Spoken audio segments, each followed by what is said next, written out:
Hello नमस्कार बच्चों, मैं अर्चना हिंदी प्राध्यापिका। आज हम करेंगे सुमित्रा नंदन पंत जी द्वारा रचित कविता वे आँखें। तो पहले हम आपको थोड़ा सा सुमित्रा नंदन पंत जी के बारे में बताते हैं। सुमित्रा नंदन पंत जी का जन्म सन 1900 में उत्तरांचल के अल्मोड़ा जिले के कोसानी नामक गांव में हुआ था और उनका जो बचपन का नाम था, मूल जो उनका नाम है वो है गोसाई दत्त। सुमित्रा नंदन पंत जी को एक प्रकृति प्रेमी कवि माना जाता है और उन्हें बहुत से सम्मान भी प्राप्त हुए हैं। भारतीय ज्ञानपीठ पुरस्कार, हिंदी साहित्य अकादमी पुरस्कार, सोवियत लैंड नेहरू पुरस्कार, पद्म भूषण पुरस्कार, और उन्होंने महात्मा गांधी के संपर्क में आकर आंदोलनों में भी खूब भाग लिया है। और सुमित्रा नंदन पंत को छायावाद के 4 स्तंभों में से एक कवि हैं। छायावाद के 4 स्तंभ कवि माने जाते हैं और उनमें से एक सुमित्रा नंदन पंत जी हैं। और उनको प्रकृति के चितेरे कवि भी कहा गया है। हिंदी कविता में प्रकृति को पहली बार प्रमुख विषय बनाने का काम पंत जी ने ही किया था। उनकी कविता प्रकृति और मनुष्य के आंतरिक संबंधों का दस्तावेज माना जाता है। इनकी प्रारंभिक शिक्षा कोसानी नाम गांव में ही हुई थी और उच्च शिक्षा बनारस और इलाहाबाद में हुई थी। तो प्रकृति चितेरे कवि माना जाता है। तो आज हम करते हैं इनकी ये कविता वे आँखें। वे आँखें जो कविता है ये भी एक किसान की कविता है, एक शोषित किसान की कविता है कि किसानों के साथ किस प्रकार शोषण किया जाता है, किसानों का शोषण किया जाता है। तो उसके ऊपर ये कविता है। तो करते हम कविता वे आँखें। अंधकार की गुहा सरीखी उन आँखों से डरता है मन, भरा दूर तक दार उसमें दारुण दैन्य दुख का नीरव रोदन। कवि कहते हैं कि किसान की जो आँखें हैं वो अंधकार की गुहा सरीखी, गुहा गुफा सरीखी समान, किसान की आँखें एक अंधेरी गुफा के समान हैं कि जिस प्रकार एक अंधेरी गुफा के अंदर अंधकार समाप्त नहीं होता, गुफा के अंदर अंधेरा ही अंधेरा होता है, उसी प्रकार किसान की आंखों में भी दुख और पीड़ा ही पीड़ा नजर आ रही है और उसे अपने जीवन में बिल्कुल अंधकार ही अंधकार नजर आ रहा है।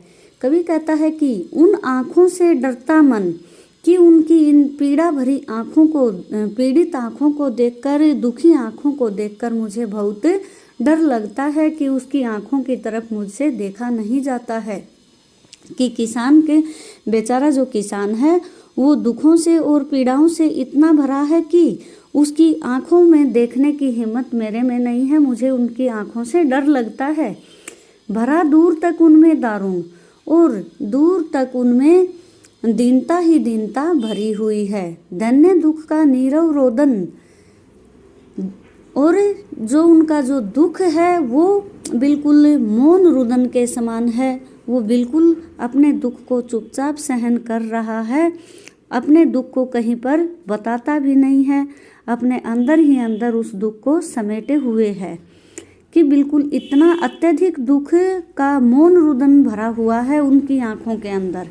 उनकी आँखों में दिखाई दे रहा है उनका जो वो बिल्कुल चुपचाप खड़े हैं, लेकिन उनका जो रोना है वो उनकी आँखों में नजर आ रहा है। वह स्वाधीन रहा होगा। कवि कहते हैं कभी तो वो भी स्वाधीन रहे होंगे, स्वतंत्र रहे होंगे, अभिमान भरा आँखों में इसका, और इस बात का उनको गर्व होगा कि मैं एक स्वतंत्र किसान हूँ। लेकिन कहते हैं कि आज भी उसकी वो दशा, आज एक किसान है वो स्वतंत्र है लेकिन आज भी उसकी दशा कोई अच्छी नहीं है। छोड़ उसे मझधार आज संसार कगार से दृश्य भय खिसका, कि आज भी कोई उसकी मदद नहीं करता है। छोड़ उसे मझधार, कि उसे बीच मझधार में ही, बीच रास्ते में ही छोड़ देते हैं। संसार कगार से दृश्य भय खिसका, संसार के जो लोग हैं वो उसकी पीड़ा को नहीं समझते हैं, उसकी दुख और पीड़ा से उनको कोई लेना देना नहीं होता है। उसे बिल्कुल एक तरफ किनारे पर छोड़कर खिसक जाते हैं, दूसरी तरफ हो जाते हैं, अर्थात उसके दुखों की तरफ कोई भी नहीं देखता है, उसकी पीड़ा की तरफ कोई नहीं देखता है। आज भी समाज के अंदर कोई सुधार नहीं हुआ है, आज भी उस किसान की दशा वैसी की वैसी है। वह स्वतंत्र आज जरूर है, लेकिन आज भी उसका कोई साथ नहीं देता है। लहराते हुए खेत दृगों में हुआ बेदखल वह अब जिनसे, हंसती थी उसके जीवन की हरियाली जिसके तृण तृण से। कि लहराते हुए खेत दृगों में, दृग आँखें, कवि कहता है कि वो खेत जिन्हें वो बोता था आज भी उसकी आँखों में लहराते हुए नजर आ रहे हैं। किसान को अपने खेत आज भी उसकी आँखों के सामने घूम रहे हैं, लहराते हुए नजर उसको आ रहे हैं। हुआ बेदखल वह अब जिनसे वो आज बेदखल हो गया है। जो खेत उसके हुआ करते थे लेकिन आज उनसे वो बेदखल हो गया है, वो खेत आज भी उसकी आँखों में लहराते नजर आ रहे हैं। किसान को आज भी वो खेत उनकी आँखों के सामने घूम रहे हैं। हंसती थी उसके जीवन की हरियाली जिसके तृण तृण से। जिन खेतों के तिनके को, जिन खेतों की हरियाली के तिनके को देखकर उसके जीवन में खुशी आती थी, खेत में उगे हुए तिनके की हरियाली को देखकर जो किसान खुश होता था, वो खेत आज भी उसकी आंखों में लहरा रहे हैं। कि लहराते खेतों की फसलों के तिनके में किसान ने स्वयं के जीवन का उसके सामने उसके स्वयं की जो जीवन की जो हरियाली है वो झलकती थी। अर्थात किसान अपने खेतों में फैली हरी भरी हरियाली लहराती फसलों को देखकर बहुत खुश हो जाता था, फूला नहीं समाता था, वह बहुत ही खुश हो जाता था। जिन फसलों से वह खुशी का अनुभव करता था आज वे उसका सौपन बन गई हैं। आज उसके जीवन में वो खेत नहीं है, लेकिन आज भी वो खेत उसकी आंखों में घूम रहे हैं।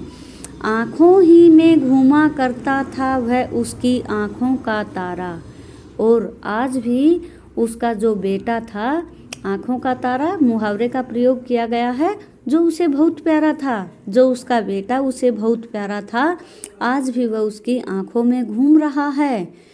कारकुनों की लाठी से जो गया जवानी में ही मारा, जो कि जमींदार के कारिंदों के द्वारा, कारकुनों का मतलब जमींदारों के कारिंदे, जो उसका बेटा आज भी उसकी आंखों में घूम रहा है, जो कि जमींदारों के कारिंदों के द्वारा जवानी में ही मार दिया गया था, वो बेटा उसकी आज भी उसकी आंखों में घूम रहा है।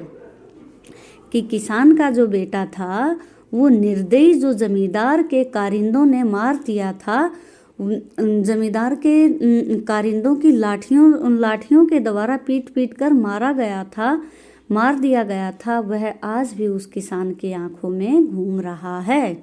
उसके किसान का बेटे का चित्र किसान की आंखों के सामने आज भी घूम रहा है।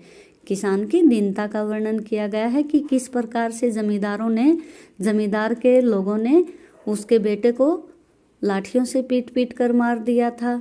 तो आज भी उसके दिमाग से उसके बेटे का चित्र गया नहीं है, आज भी उसके मन में ये दुख भरा हुआ है, अपने बेटे का चित्र घूम रहा है। बिका दिया घर द्वार महाजन ने, न ब्याज की कोड़ी छोड़ी, रह आंखों में चुभती वह कुर्क हुई बरगों की जोड़ी। बिका दिया घर द्वार महाजन ने, न ब्याज की कोड़ी छोड़ी। कि जो किसान अपनी खेती बोता था, महाजन से पैसे लेकर ब्याज पर पैसे लेकर अपनी खेती बाड़ी करता था, कि उस खेती में किसान को कुछ भी नहीं बचता था, कि उस ब्याज ने उसके घर को भी बिकवा दिया। कि ब्याज, महाजन का ब्याज इतना ज़्यादा होता था कि उस किसान को बेचारे को खेती करने के बाद भी कुछ नहीं बचता था, उसका ब्याज भी नहीं उतरता था। लेकिन घर द्वार बेचने के बाद भी महाजन ने ब्याज की एक कौड़ी भी यानी ब्याज का 1 पैसा भी नहीं छोड़ा कि किसान का बिका दिया घर द्वार महाजन ने, कि महाजन के द्वारा किसान का घर बार भी घर भी बिकवा दिया गया।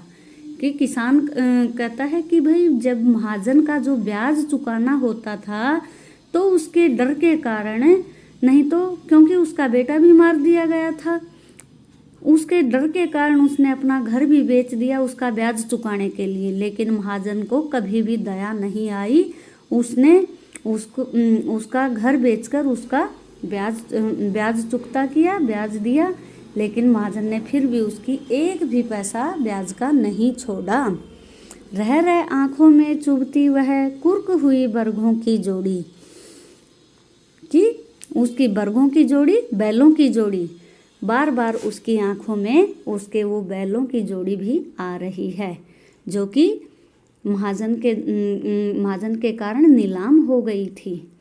आज उसके मन में कभी उसका बेटा घूम रहा है तो कभी उसकी बैलों की जोड़ी घूम रही है। उसकी बैलों की जोड़ी भी उसके महाजन के कारण नीलाम हो गई थी। आज भी किसान की आंखों के सामने वो जोड़ी घूम रही है। उसके बैलों की जो सफ़ेद रंग की जो जोड़ी होती थी वो आज भी उसके घूम रही है। उजरी उसके सिवा किसे कब पास दुहाने आने देती, आँखों में नाचा करती उजड़ गई सुख की खेती।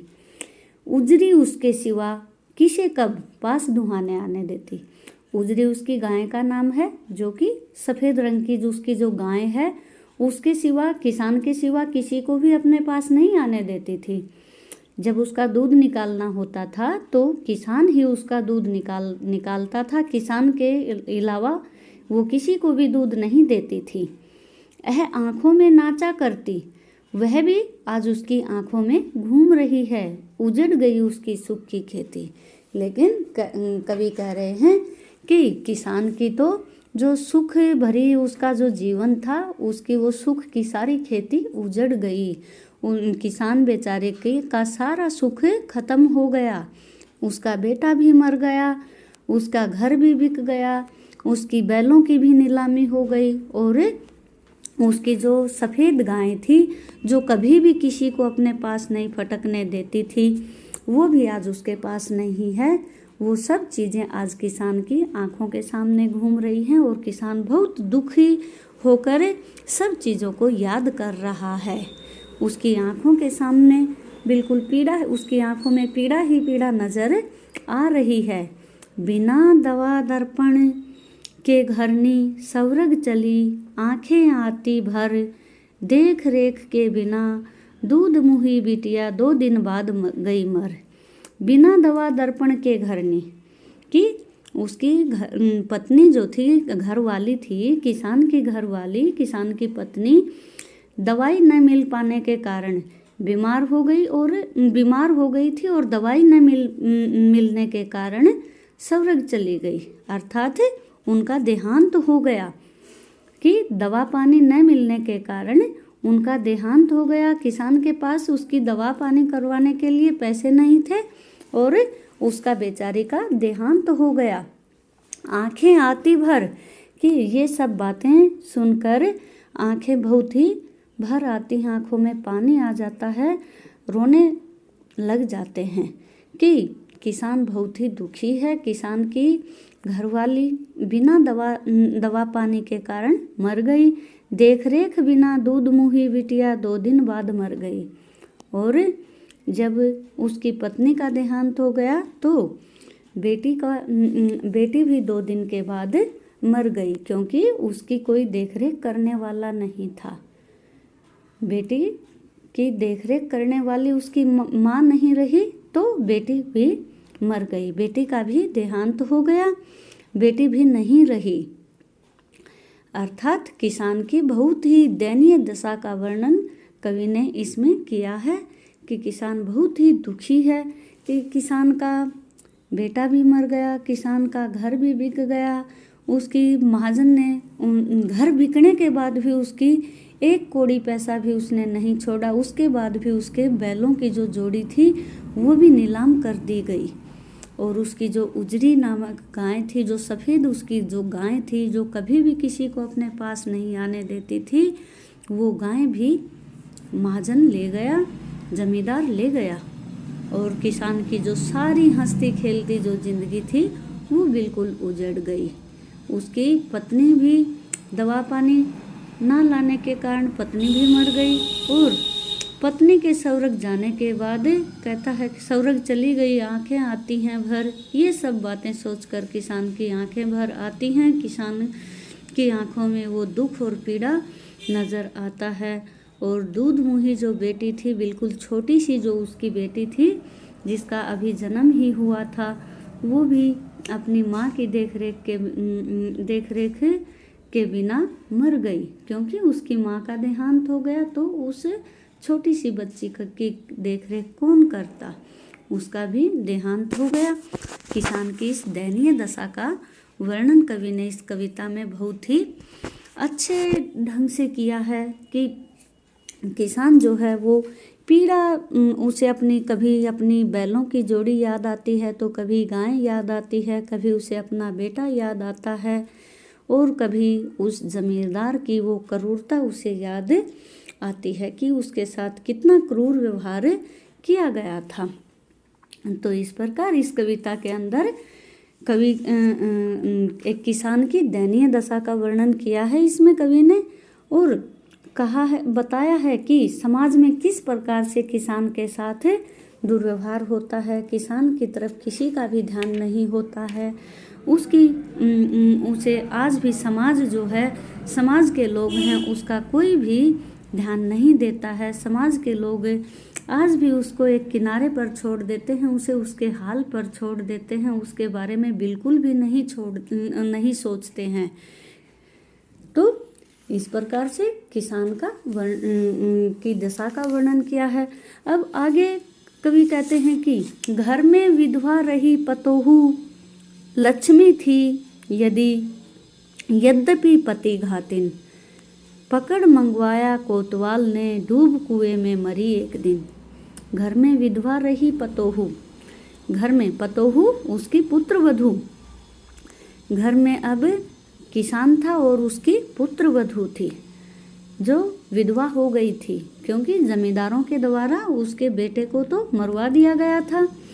तो अब उसकी विधवा पुत्र वधू थी तो वो वैसे लक्ष्मी थी, घर की लक्ष्मी थी, लेकिन लोग उसे पति घातिन कह रहे थे, पति को मारने वाली कह रहे थे, क्योंकि हमारे समाज में अगर पति मर जाता है तो औरत का कोई सम्मान नहीं होता। उसे कहते हैं कि इसने अपने पति को मार दिया, या उसके बारे में कुछ गलत कहते हैं। उसी प्रकार से पकड़ मंगवाया कोतवाल ने डूब कुएं में मरी एक दिन।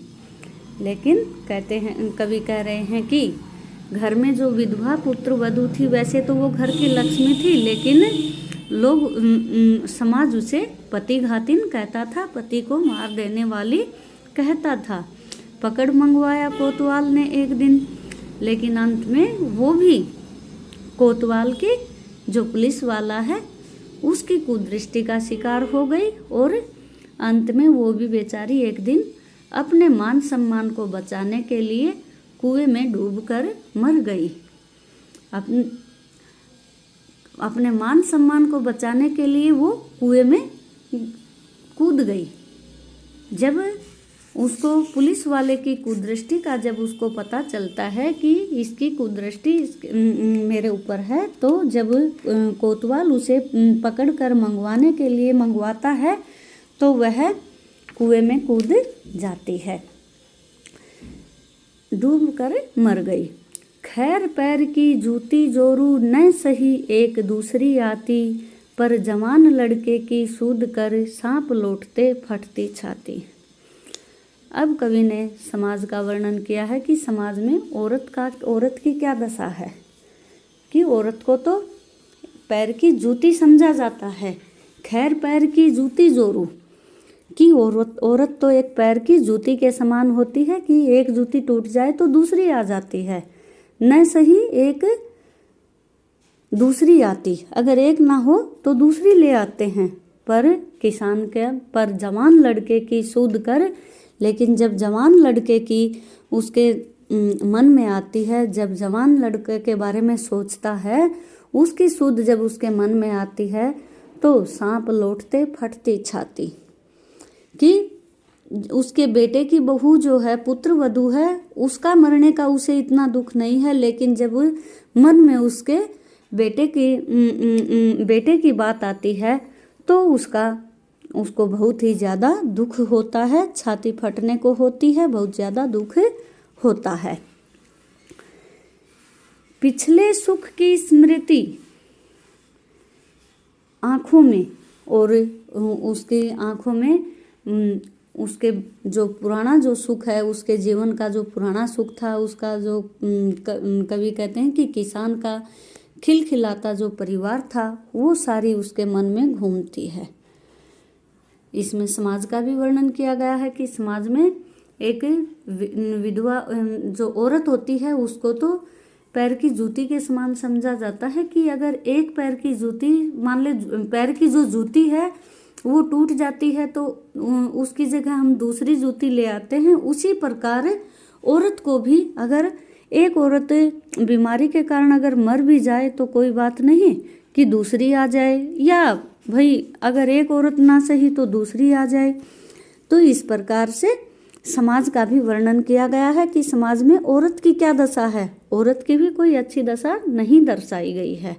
कवि ने बताया है कि समाज में औरत को भी अच्छी नज़र से नहीं देखा जाता है, औरत के बारे में भी नहीं सोचा जाता है, उसे भी पैर की जूती के समान समझा जाता है कि किसान अपने मन में सोच रहा है कि भाई औरत के पुत्र वधू के बारे में सोचता है तो सोचता है कि ये तो खैर पैर की जूती के समान थी, कोई बात नहीं, अगर एक नहीं तो दूसरी आ जाती, लेकिन बेटा कहाँ से लाऊं। वो अपने बेटे के बारे में सोचता है कि जवान बेटा मेरा जो मर गया, उसके बारे में सोचता है कि मैं अपना बेटा कहाँ से लाऊं।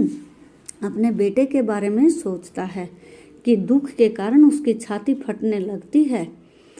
कवि का यहाँ अभिप्राय है कि किसान को अपनी पत्नी के मरने से ज़्यादा दुख अपने जवान बेटे का है। पत्नी और पुत्र वधू से मरने से ज़्यादा दुख उसे अपने बेटे का है कि बेटा कहाँ से लेकर आऊँ। बेटे के बारे में सोचता है तो बेटे के बारे में ये सोचता है कि अब बेटा कहाँ से आएगा। पत्नी का और पत्नी बेटी और पुत्र वधू के बारे में उसके मन में इतना दुख नहीं है जितना उसे अपने बेटे का दुख है। जवान बेटे को याद कर कर बहुत दुखी होता है। जमींदार के प्रति उसके हृदय में बहुत ही ज़्यादा क्रोध आता है। दुख के कारण उसकी छाती भी फटने लग जाती है। तो इस प्रकार से समाज का वर्णन किया है कि पिछले सुख की स्मृति आंखों में क्षण भर एक चमक लाती है, लेकिन कहता है कि जब पिछला सुख उसे याद आता है तो एकदम से वो खुश हो जाता है, लेकिन क्षण भर एक चमक लाती है, बिल्कुल एक क्षण के लिए ही वो चमक आती है, लेकिन बाद में तो उसे अपना दुख याद आ जाता है। तुरंत सुनने में गढ़ चितवन तीखी नोक सदृश बन जाती। और एक बार तो उसे पिछला सुख याद आता है तो एकदम से वो खुश हो जाता है, कुछ क्षण के लिए, कुछ पलों के लिए वो खुश हो जाता है, लेकिन तुरंत उसे याद आता है अपना वो दुख, और एक तीखी नोक उसकी आंखों में चुभने लग जाती है। उसकी आंखों से वो बिल्कुल लुप्त हो जाता है वो सुख, और पीड़ा उसके हृदय में पहुंच जाती है, और फिर से उसकी आंखें पीड़ित हो जाती हैं, बहुत दुखी हो जाती हैं। पीड़ा ने कभी भी समाप्त होने का भाव है कि भाई अंत में फिर एक बार उसके मन में सुख आता है, लेकिन दोबारा से उसके मन में इतना वो दुखी हो जाता है कि बिल्कुल शून्य में गड़ जाता है। तुरंत उसका सब कुछ खत्म हो जाता है। उसे बहुत दुखी ही दुखी नज़र, सब चारों तरफ उसे दुख ही दुख नज़र आता है कि पारिवारिक सुखों की जो स्मृति है वो उसके हृदय में एक समय के एक पल के लिए तो सुख का अनुभव करवाती है, लेकिन तुरंत जब उसके मन में आता है कि उसका तो सब कुछ उजड़ गया, उसका तो कुछ भी नहीं बचा, तो वो बहुत दुखी हो जाता है, बहुत करुणित हो जाता है कि उसका तो दुख कभी भी समाप्त होने वाला नहीं